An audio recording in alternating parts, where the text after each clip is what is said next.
Hello everyone, in this video I'm going to show you how can you add a solution for Converge video file and CapCut for PC.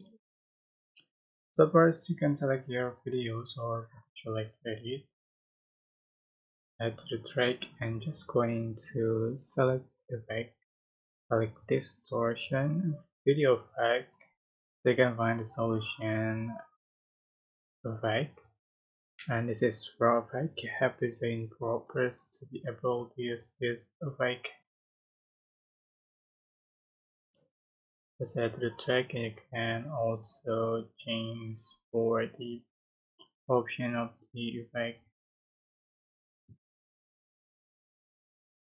You can see for the final result. Right? That's how you can create this Converge video effect. I hope this tutorial was helpful for you guys. Don't forget to like, comment, share, and also subscribe. If you have any question, please leave in the comment section below. Thank you so much for watching.